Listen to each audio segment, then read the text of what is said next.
அடிக்கடி கை கால் மரத்து போகுது. இது எதனாலங்க அந்த அடிக்கடி கை கால் மரத்து போகுது? இதுக்கான காரணம் என்ன அப்படின்னு எல்லாரும் கேட்டிருப்பீங்க. இது காரணம் சில பேருக்கு தெரியும், சில பேருக்கு தெரியாது.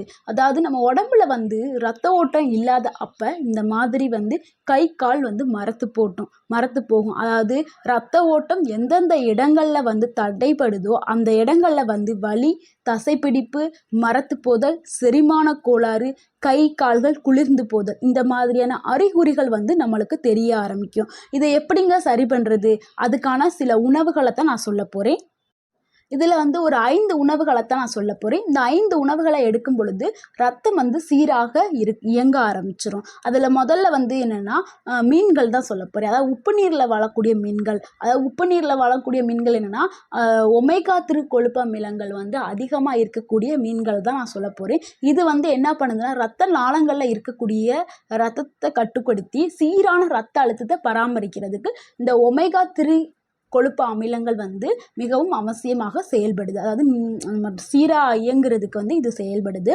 அதாவது என்னென்ன மீன் அப்படின்னா வஞ்சர மீன், காணாங்கெளுத்தி, சூரை, நன்னீர் மீன், இது எல்லாமே ஒமேகா 3 அமிலங்கள் அதிக அளவில் இருக்குது. இந்த மீன்களை நம்ம எடுத்துக்கலாம். செகண்ட் சிட்ரஸ் பழங்கள். அதாவது ஆரஞ்சு, எலுமிச்சை, இந்த மாதிரி சிட்ரஸ் பழங்களை நம்ம எடுத்துக்கலாம். ஏன்னா அதில் சிட்ரிக் அமிலம் இருக்குது. தாதுக்கள், விட்டமின்ஸ்கள் இருக்கிறனால இது சீரான ரத்த ஓட்டத்தை நம்ம உடம்புல தரும். திராட்சை, எலுமிச்சை, ஆரஞ்சு எல்லாத்துலேயுமே சிட்ரிக் அமிலம் இருக்குது. நம்ம அதை எடுத்துக்கலாம். மூணாவது நட்ஸு தான். அதாவது வால்நட், கேஷ்யூ நட், முந்திரி பருப்பு, பாதாம் பருப்பு, இந்த நட்ஸ் வகைகள்லாம் நம்ம தொடர்ந்து சாப்பிட்டுட்டு வரும் பொழுது தடைப்பட்டு இருந்த அந்த ரத்த ஓட்டத்தை சீராக நம்ம உடலுக்கு தரக்கூடியது இந்த நட்ஸ் வகைகள். இந்த நட்ஸை நம்ம சாப்பிடலாம். திடீர்னு நான் வீட்டில் இருக்கும்போது கை கால் மரத்துருச்சு அப்படின்னா நீங்கள் உடனே வீட்டில் ஏதாவது நட்ஸ், இந்த மாதிரி நட்ஸ் ஏதாவது இருந்துச்சுன்னா அதை சாப்பிட்டிங்கன்னா அது சரியாயிடும்.